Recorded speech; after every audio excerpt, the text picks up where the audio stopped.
बिस्मिल्लाहिर्रहमानिर्रहीम अस्सलातु वस्सलामु अलैका या सय्यदी या रसूलल्लाह। अस्सलाम वालेकुम नाज़रीन, मेरा नाम है उस्मान फ़िरोज़ और आप देख रहे हैं मेरा फेसबुक और यूट्यूब चैनल। उम्मीद करता हूँ आप खैरियत से होंगे। अगर आपने फेसबुक पेज और चैनल सब्सक्राइब नहीं किया तो ज़रूर कीजिएगा। नाज़रीन, बड़ा दुखी सा मामला है आज, इसलिए कि बड़ी होप्स थी पाकिस्तानी कौम को कि आज पाकिस्तान जो है वो एशिया का सुल्तान बन जाएगा, लेकिन ऐसा नहीं हो सका। पाकिस्तान जो है वो श्रीलंका से दूसरी बार इस टूर्नामेंट में हार गया। लेकिन क्यों हारा, अब इसके ऊपर मैं आज मुबस्सरीन की बात तो करूंगा, लेकिन मैं ये भी बात करूंगा कि एक आम परसेप्शन क्या पाई जा रही है, और ये दोनों बड़ी ज़रूरी हैं इसलिए क्योंकि आगे वर्ल्ड कप आ रहा है। अब पहले तो मैं बात करूंगा आम परसेप्शन की, और फिर मैं अब जाऊंगा आपको कि मुबस्सरीन का इस हवाले से क्या कहना है, और जो बाबर आजम हैं उनकी शायद कप्तानी भी मुश्किल में आ जाए इस सारी सूरत हाल के हवाले से, क्योंकि जो साथी क्रिकेटर्स हैं उन्होंने ऐसी ऐसी बात कर दी है कि सवाल उठा दिए हैं, और वो सवाल बड़े ही जो है वो हैं तो जायज़, लेकिन वो इफ़ेक्ट कर सकते हैं बाबर आजम की कप्तानी को। नाज़रीन, ये तो हमें पता है कि बाबर आजम जो है वो अभी तक इस पूरे टूर्नामेंट में नहीं चले। अच्छा, नहीं चले ये भी हमें पता है, लेकिन जो आम लोग हैं वो सवाल कर रहे हैं बाबर आजम की परफॉर्मेंस से ज़्यादा उनकी कप्तानी के हवाले से, उनके लिए गए फैसलों के हवाले से कि जनाब आपने फैसले ऐसे क्यों किए।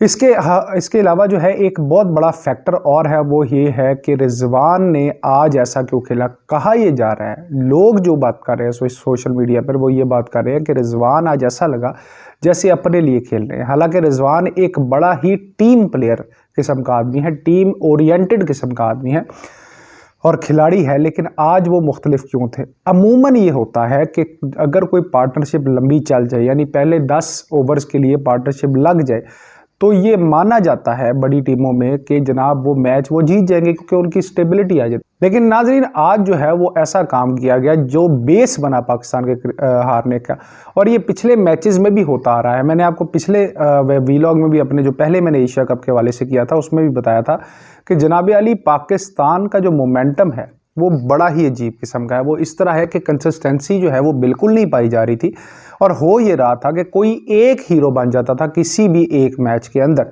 यानी कोई मतलब जो बैट्समैन है वो कभी परफॉर्म कर जाता, कभी कोई एक बॉलर परफॉर्म कर जाता था। आज दोनों नहीं हो सके।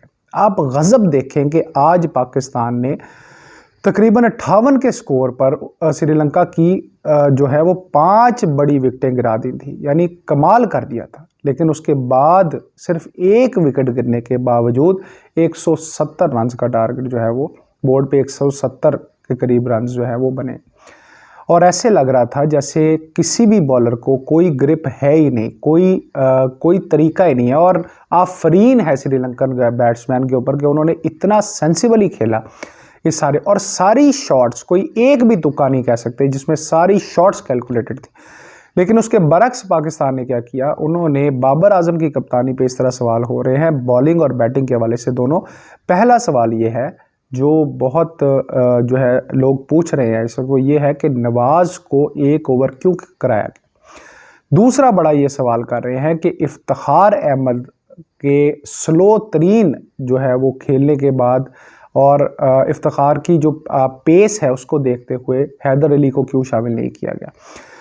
फिर तीसरा सवाल जो इम्पोर्टेंट आम जनता जानना चाहती है वो ये जानना चाहती है, और वो मुसलसल डिबेट कर रही है, वो ये कर रही है कि जनाब रिजवान ने और इफ्तिखार ने इतना पेस स्लो कर दिया मैच का, इतनी ज़्यादा डॉट बॉल्स दी, इतनी ज़्यादा गेंदें ज़ाया की कि पूरे का पूरा प्रेशर जो है वो अल्टीमेटली ट्रांसफ़र हो गया बाकी।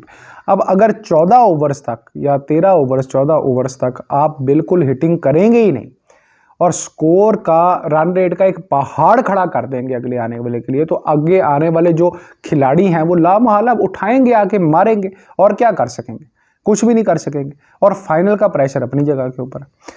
तो ये सवालात जो हैं वो बाबर आजम के हवाले से पूछे जा रहे हैं, और उसके ऊपर एक और बड़ा सवाल शुएब अख्तर ने कर दिया है। उसने ये कहा है, शुएब अख्तर का ये कहना है कि जनाब जब तक टीम में पसंद नापसंद रहेगी, दोस्तियां रहेंगी, तब तक पाकिस्तान परफॉर्म नहीं कर पाएगा।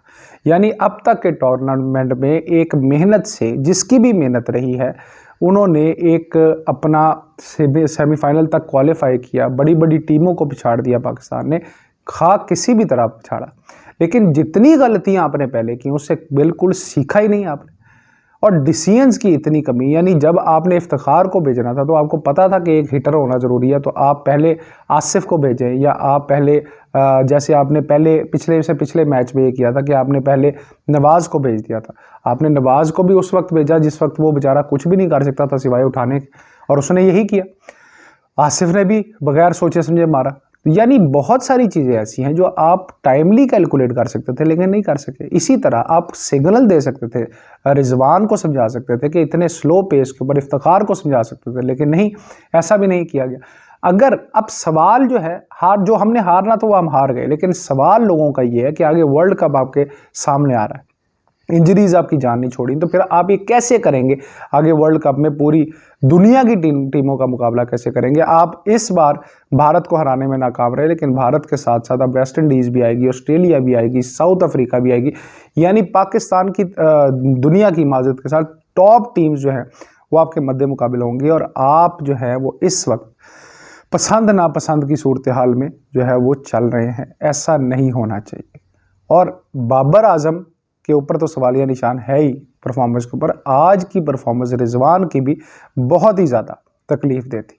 बॉलर्स के हवाले से अगर बात की जाए तो जाहिर है कि कैप्टनसी जो है इस बात को डिफाइन ही नहीं कर सकी, जस्टिफाई ही नहीं कर सकी कि 5 आउट कर दिया आपने 58 पे, तो आगे आपने ये सारा कुछ मैस कैसे किया? और फिर आपने बैटिंग में इतना बुरा स्कोर, इतनी स्लो स्पीड से, इतनी स्लो पेस से, मतलब काबिल कबूल है ही नहीं। अब मुबस्सरीन भी बड़े, जो क्रिकेट माहिरीन हैं और क्रिकेट के जो पुराने लोग हैं, जो खिलाड़ी हैं, वो भी बड़े सीख पाए इसके ऊपर, और वो सीख पाए इस हवाले से हैं जो मैं सवालात पहले आपको बता चुका हूँ, बाबर आजम के हवाले से, रिजवान के हवाले से, और बाकी मिडल ऑर्डर के हवाले से।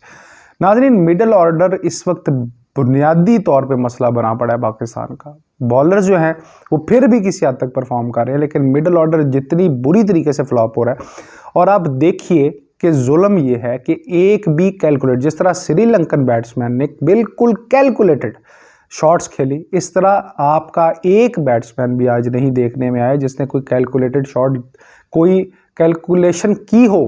कैलकुलेशन थी ही नहीं, आओ भाई मारो और आउट हो जाओ, ये, और वो भी उस सूरत हाल में पहले आपने बिल्कुल स्लो कर दिया पेस, और उसके बाद फिर आपने ऑप्शन ये छोड़ी, और फिर 24 रन से आप देखें, आपने इतना बुरे आखिरी ओवर्स करवाए, इतने बुरे करवाए कि आपको इतनी मार पड़ी उस पर, फिर भी आप 24 रन से, ज़्यादातर आपका जो लोड है वो बॉलर्स ने बर्दाश्त किया। वो कैसे किया हुआ है कि पहले बॉलर्स बॉलिंग करके आपको जो है वो रिस्ट्रिक्ट करें अगली टीम को, उसके बाद फिर बैटिंग में भी परफॉर्मेंस दें। यानी पिछली जो अफगानिस्तान के साथ आपका मैच था वो तो आपको बॉलर ने, नसीम शाह ने जिता दिया, वरना तो आप 125 के स्कोर पे भी आपके हाथ पांव फूले हुए थे। आज भी ऐसा ही हुआ है, 125 से ऊपर आपसे बड़ी मुश्किल आपसे स्कोर हुआ, वो भी बॉलर्स ने किया आगे।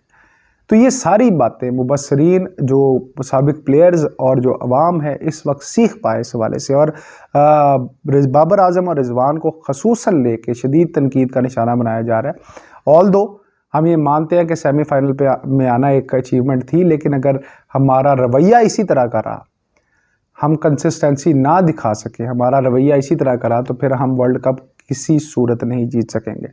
बदलना होगा अपने आप को, टीम को पसंद नापसंद को छोड़कर मेरिट अडॉप्ट करना होगा, बोर्ड को सोचना पड़ेगा, क्योंकि हर बार इस तरह की कोताही नहीं हो सकती, हर बार हम पीछे नहीं आ सकते। हमें आगे जाना है, हमें आगे बढ़ना है, हमें वर्ल्ड चैंपियन बनना है, और हमें दुनिया में नाम करना है। नाजरीन, क्रिकेट हो या कोई भी चीज़ हो, इसको ज़ाती मसला नहीं बनाना चाहिए, बल्कि खेल को खेल की तरह देखना चाहिए। लेकिन ये भी नहीं है इसमें कि हम जो है वो हार को हर बार इग्नोर करते रहें।